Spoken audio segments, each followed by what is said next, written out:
nous sommes certains, par l'histoire en dehors de la Bible, qu'il y avait plusieurs courants parmi les premiers chrétiens qui étaient parfois en opposition. Et il y avait le courant de Jacques. Il y avait surtout les juifs devenus chrétiens et les païens devenus chrétiens qui, certains païens ont presque judaïsé, c'est-à-dire qu'ils ont mis en avant le sabbat, etc., différentes choses juives. Alors, Paul dira ne discutez pas des opinions en Romains 14. Mais euh, certaines églises ou certains groupes de chrétiens ont assis tout leur fonctionnement sur un verset unique, voire deux. Alors, je commence par 1 Corinthiens 15. Alors, ce que je vous montre, je ne pensais pas que ça existait. Alors, c'est le credo de Paul que je suppose tout le monde connaît. Euh, Nous avons reçu, donc Paul dit, j'ai aussi reçu que Christ est mort pour nos péchés selon les Écritures. Il a été enseveli et il est ressuscité le troisième jour selon les Écritures. Alors, Jésus est apparu à Céphas, puis aux 12. Donc, ça fait une personne, Céphas. Céphas, c'est Pierre, Simon.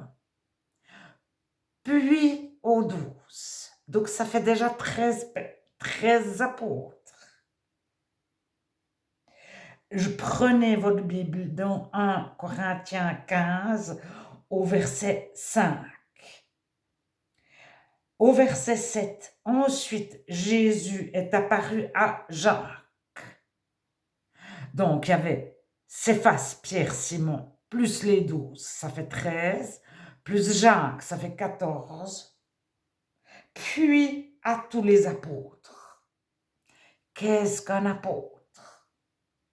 Alors, ici, on voit clairement qu'il y a eu Pierre et Jacques qui ont été propulsés. Il fallait dire que le groupe de Pierre et le groupe de Jacques avaient vu Jésus en premier.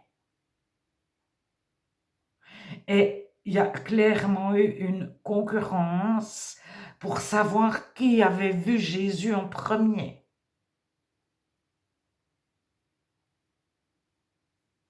Alors, on retrouve la même chose en Acte 15 au Concile de Jérusalem,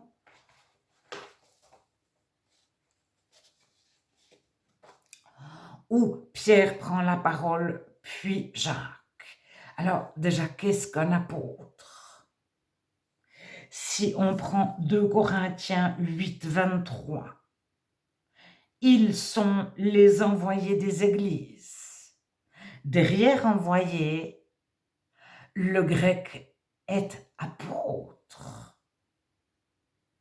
Alors, parfois, le grec apôtre, traduit par apôtre en français, et des fois par envoyé. Et les églises envoyaient des personnes dans 2 Corinthiens 8. Donc, c'est sur la collecte récoltée pour ceux qui ont eu une famine.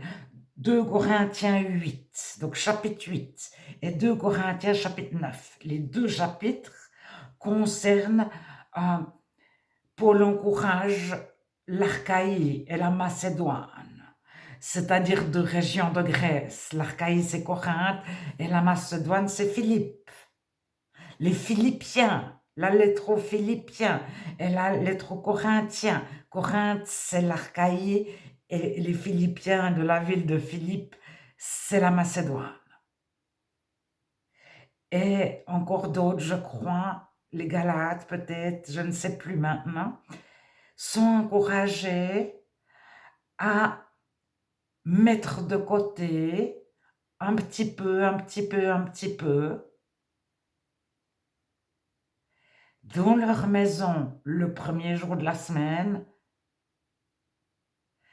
Et ça, de leur maison le premier jour de la semaine, ça doit être en Corinthiens 16 ou bien Romains 16.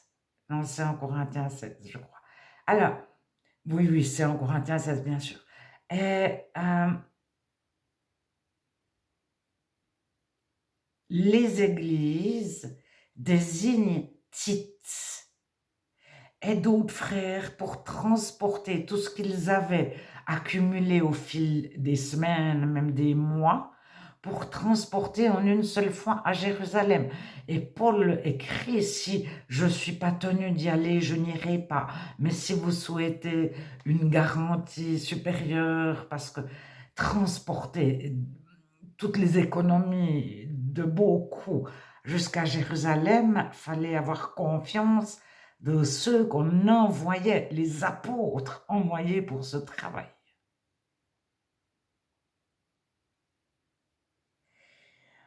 Alors, à un moment donné, plusieurs organisations d'église se basent sur un verset ou deux.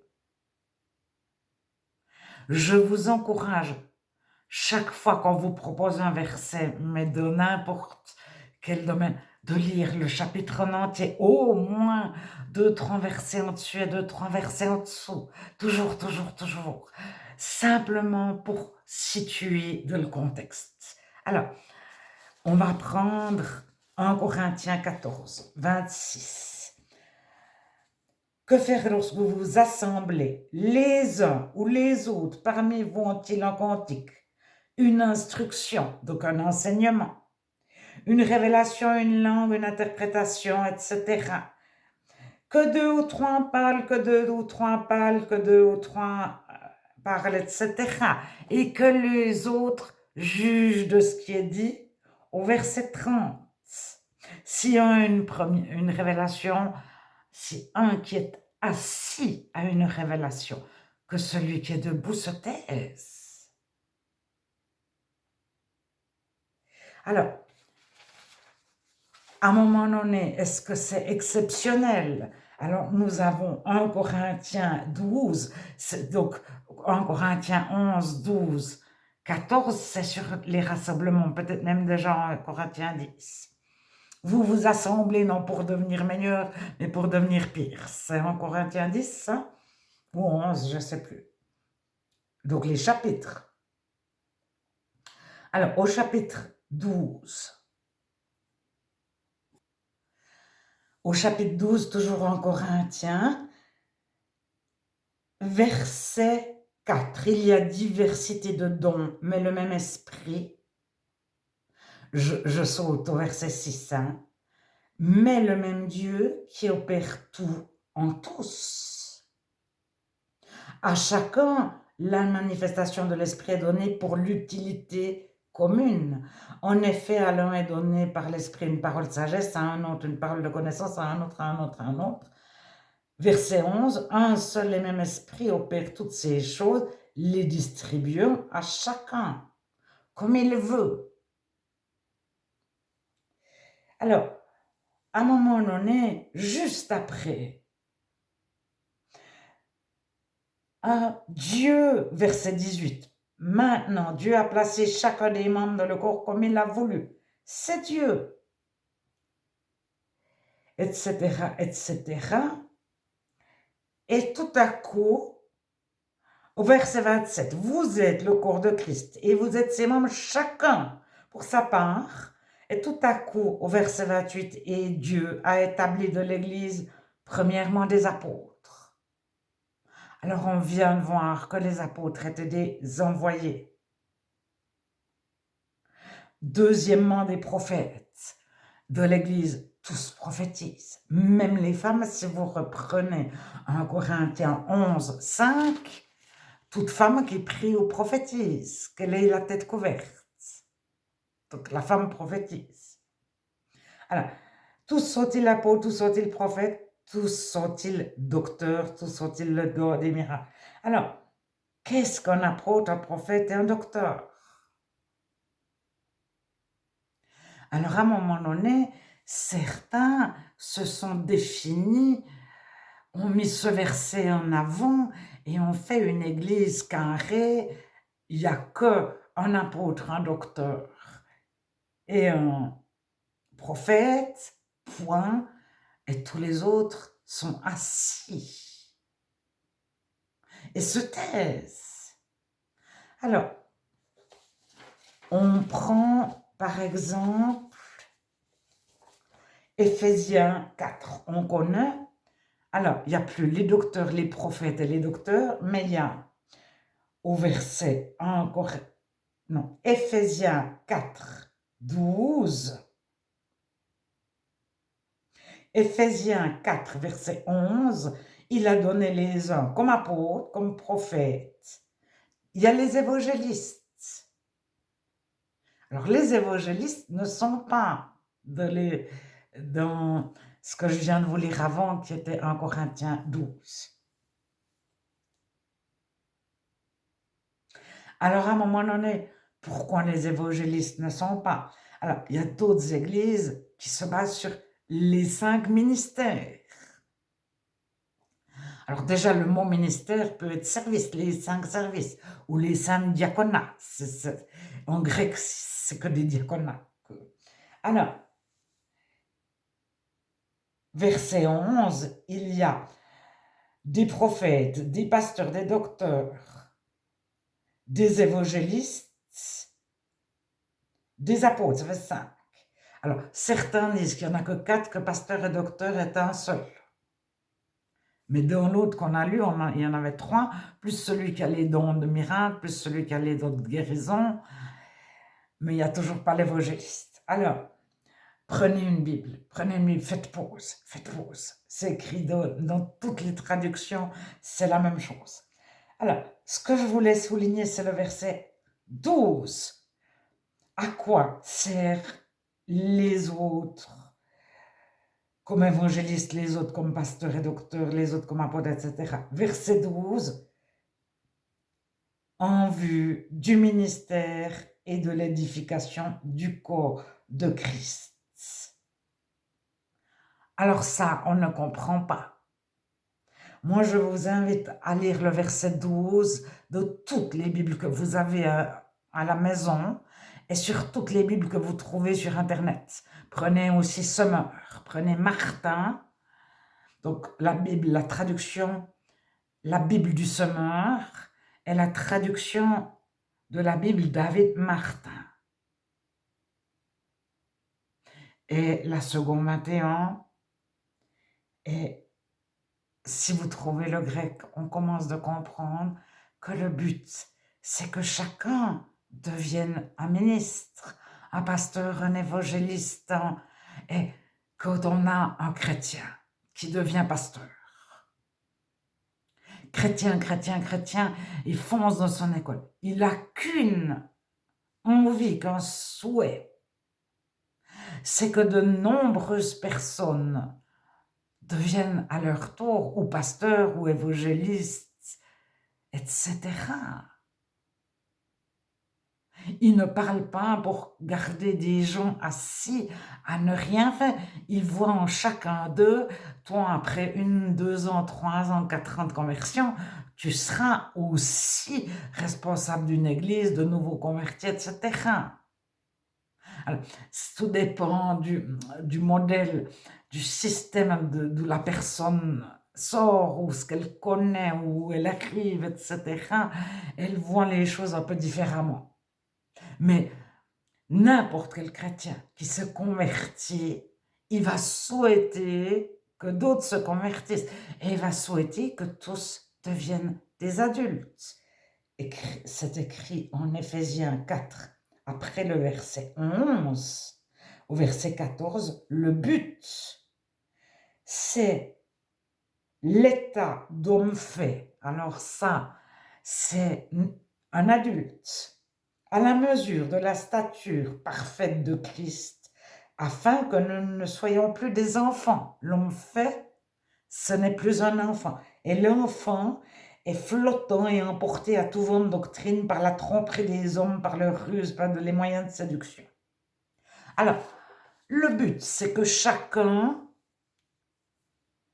enfin que personne ne soit trompé par la ruse, la séduction, les tromperies des hommes qui leur présentent des fausses doctrines, à tout vent de doctrine. On en connaît pas mal des doctrines, généralement. Alors, euh, mais que professant la vérité de l'amour, nous croissions, donc nous grandissions à tout égard, donc de tous les domaines, en celui qui est le chef, Jésus-Christ, Christ. Alors, il y en a qui essayent d'être le chef à la place du chef.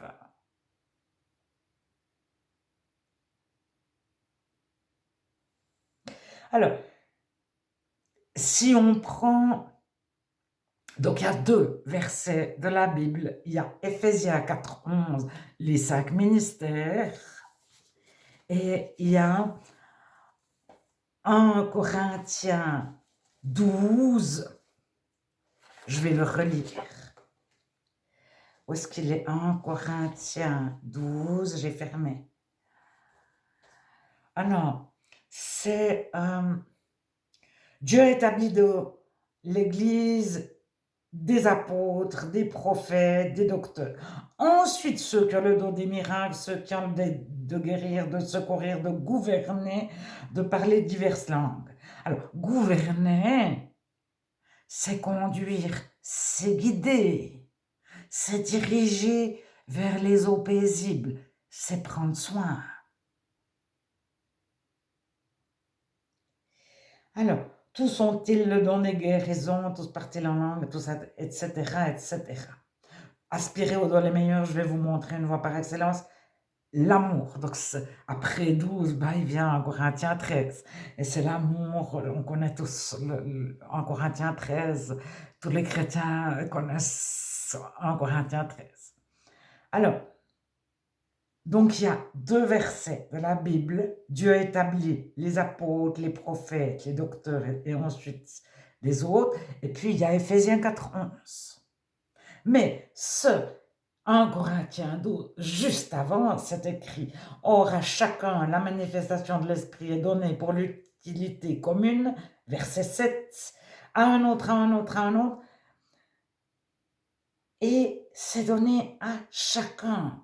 Verset 11. Et en Corinthiens 14, c'est chacun qui parle. Et en Éphésiens 4, c'est tous deviennent des ministres, des serviteurs, des diacres. C'est le même mot, hein?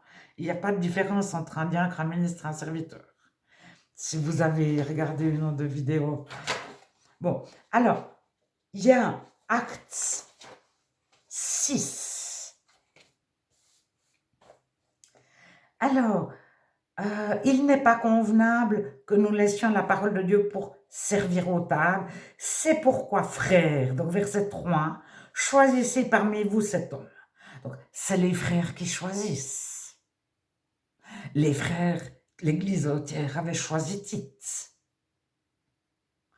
L'envoyer pour porter les dons à Jérusalem, avec d'autres frères envoyés. Donc, les églises envoient des apôtres. Alors, les frères, tout le monde, et les frères, c'est Adelphos en grec, donc c'est les frères et sœurs. Choisissez parmi vous, donc frères et sœurs, choisissez parmi vous cet homme. Alors, je n'ai pas regardé si le grec c'est anthropos ou ané. C'est possible que ce soit cette personne, cet être humain. Je ne sais pas. Alors, cette proposition plut à toute l'assemblée au verset 5. Comment on le sait? On a forcément posé la question à l'assemblée. Est-ce que ça vous plaît? Quelqu'un a-t-il une objection? Donc là encore, c'est toute l'assemblée. Alors on est en acte 6. On arrive en acte 15 et c'est ce que je vous ai parlé en partant du credo de Paul. Je suis parti d'un Corinthiens 15 où Paul dit, je vous le transmets comme je l'ai reçu, Christ est ressuscité le 3e jour selon les Écritures. Il est apparu à Céphas Pierre, Simon, c'est une seule personne. Plus aux 12 apôtres, ça fait 13. puis à Jacques. Ça fait 14, puis à tous les autres apôtres. Et Pierre et Jacques, ça représente deux groupes de chrétiens qui étaient une course au grand ministère. Mais on connaît ça aujourd'hui. Moi, je veux être le pasteur plus grand que le pasteur. Et il y a des pasteurs qui actuellement, mais Paul Washer, vous connaissez Paul Washer, il est revenu d'une conférence de pasteurs et il a dit, on était classés, j'espère que c'est Paul Washer qui a dit, alors lui n'est pas comme ça, mais on était classés par grandeur d'église. Et ceux qui avaient 10 000 membres venaient devant, les méga church, les giga church venaient devant, et puis ceux qui ont 10 membres, mais vous avez que 1000 membres, mais restez au fond derrière.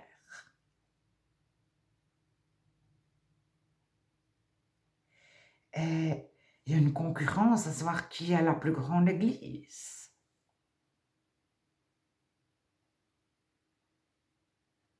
Donc, ce qui est actuel en 2025, on imagine tout à fait que ça a existé il y a 100 ans, il y a 25 ans, il y a 2000 ans. Il y a toujours des personnes qui veulent être plus grandes parce que je ne sais pas pourquoi. Alors, Jésus nous comble, nous console, nous enlève nos besoins. Et nos besoins d'être plus forts que les autres, de dominer sur les autres, de vouloir première place. Et aimer, c'est même si tu ne me donnes pas la première place ou tu ne me regardes pas ou comme ça. Si toi, tu veux la première place, c'est que tu as un besoin et je t'aime malgré... Mais c'est le petit enfant de 5 ans. Ah, moi je fais du vélo, non, non, non. Mais on le regarde avec le parent ou bien son ado, on le regarde. Bon, mais il est à l'âge où il doit prouver aux autres qu'il sait mieux que tout le monde. Mais en tant que parent, on ne lui dit pas c'est moi qui suis plus fort que toi. Bon, on le sait lui aussi, ou elle aussi, l'enfant le sait. Mais on n'entre pas dans son jeu de concurrence.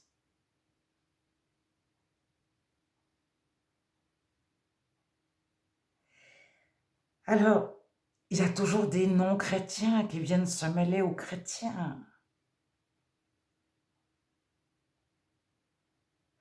Et soit ils prennent la place, soit ils se disent je vais pousser ce chrétien-là, et puis il faut que lui ait la place. Donc, on ne sait pas tellement pourquoi. Alors, en acte 15, les apôtres et les anciens se réunirent pour examiner cette affaire. Alors, les apôtres, c'est pas ceux qui ont l'autorité, c'est les ouvriers des églises. Une grande discussion, donc acte 15, verset 6-7, une grande discussion s'est engagée, Pierre se leva. Verset 13, 1, verset 12, toute l'assemblée garda silence et en écouta Barnabas et Paul. Donc il y a Pierre, Barnabas et Paul. Verset 13, Jacques prit la parole et dit, donc juste en passant, Barnabas et Paul sont désignés comme des apôtres, en plus des 12.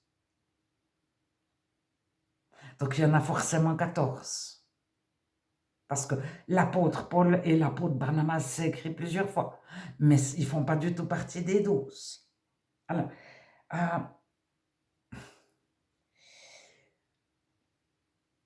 Jacques prit la parole et dit, homme frère, écoutez-moi. Donc, homme frère.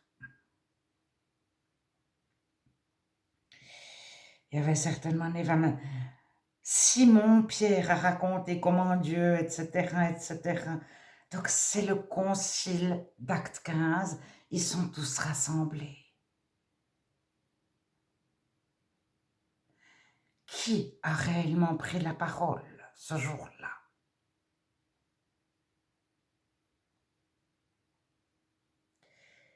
Alors, Jacques donne son avis au verset 19. Je suis d'avis qu'on ne crée pas des difficultés aux païens qui se convertissent, mais qu'on leur écrive. Donc Jacques, à le mot de la fin, il donne son avis. Alors, est-ce que c'était plus important de parler en premier ou d'avoir le mot de la fin?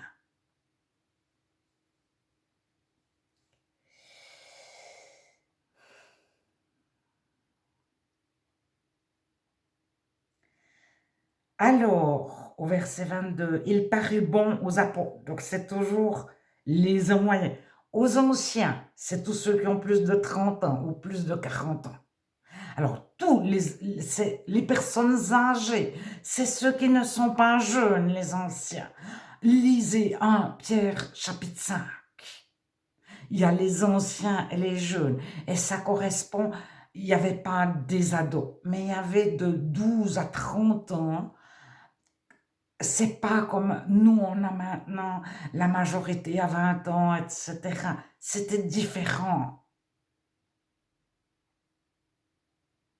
Et jusqu'à 30 ans, on était un jeune, comme on dirait un jeune adulte. Mais il y avait un statut particulier. Avant 30 ans, on n'avait pas accès au Cantique des Cantiques, par exemple. Le Cantique des Cantiques était lu aux personnes de plus de 30 ans. C'était un stade. Donc le Cantique des Cantiques, c'est très sexuel en hébreu particulièrement. C'est-à-dire, c'est vraiment quelque chose de double. C'est parler de la fleur, mais c'est pas forcément, c'est pas qu'une fleur. Alors, au verset,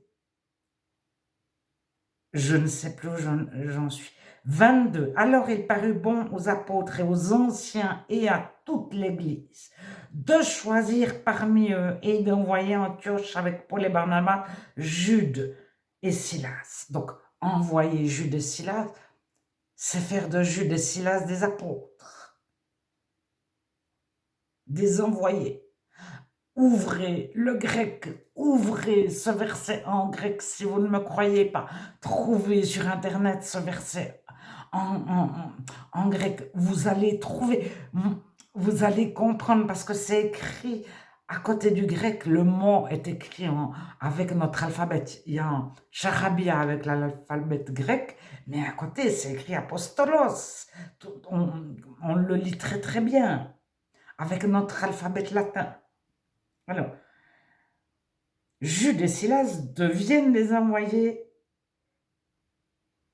c'est-à-dire des apôtres.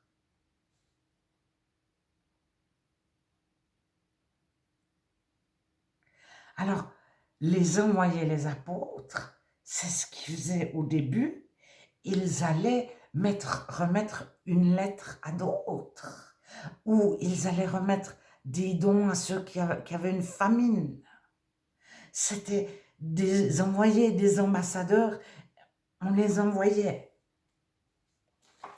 Alors, je crois que j'ai fait le tour, mais c'était à un moment donné qu'on a énormément de sortes d'églises, de systèmes.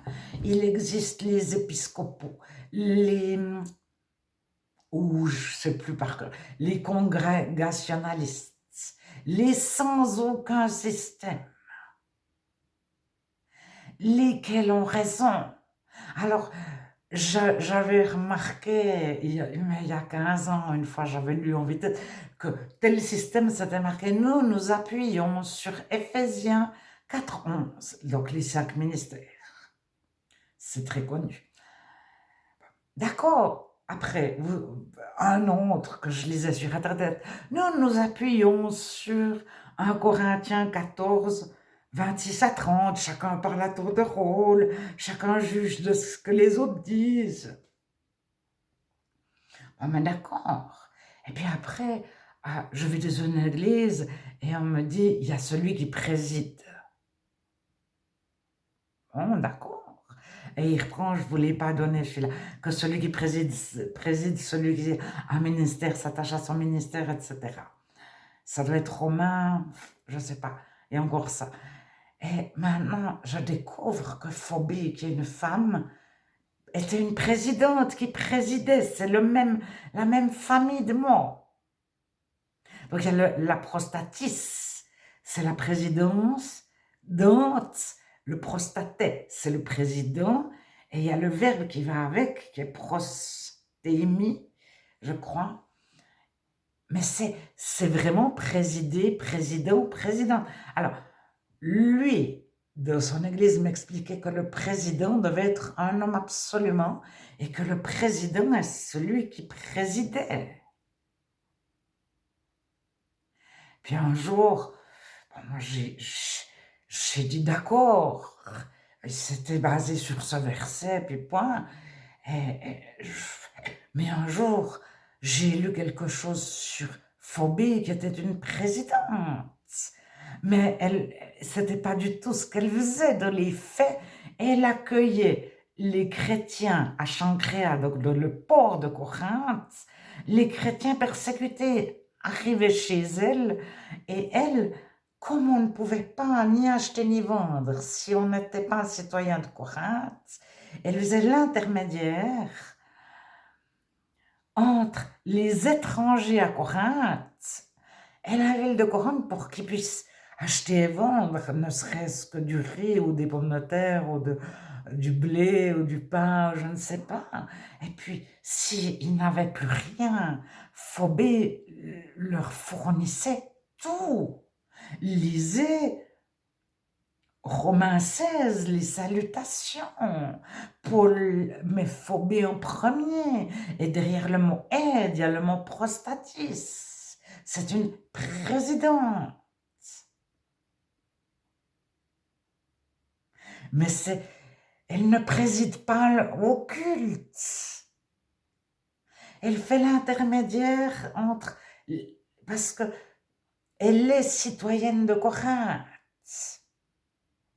Chancréa, c'est le port de Corinthe.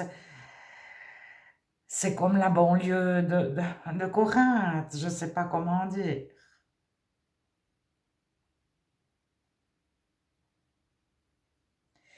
Alors,